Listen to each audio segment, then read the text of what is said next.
Hi students, today we are in a farm. Oggi siamo in una fattoria. Look here, what is this? This is a cow. What is this? This is a horse. What is this? This is a pig. What is it? It's a sheep. What is it? It's a dog. What is it? It's a cat. What is it? It's a duck. What is this? This is a chicken.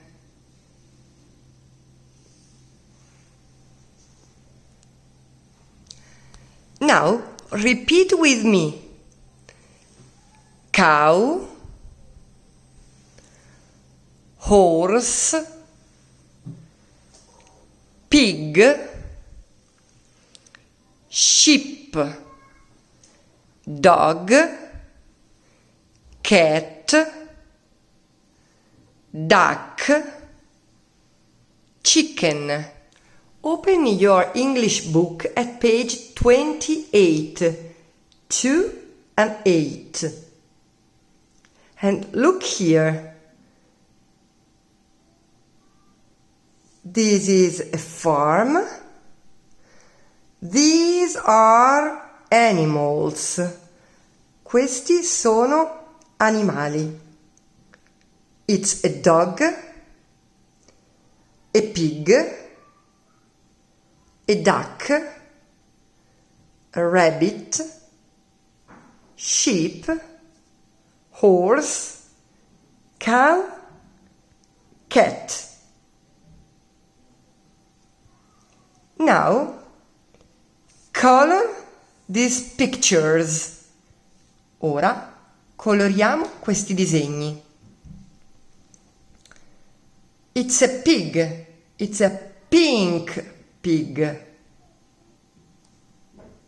It's a dog.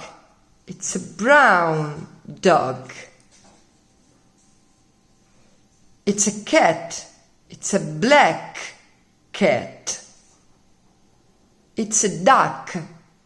It's a yellow duck. It's an horse. It's a brown horse. It's a sheep. It's a white sheep. It's a cow. It's a purple cow. It's a rabbit. It's an orange rabbit.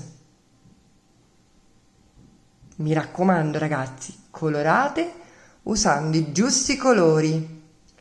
It's a pink pig. It's a brown dog. It's a black cat.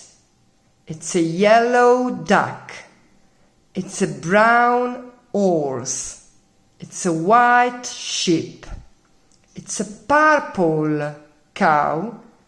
It's an orange rabbit.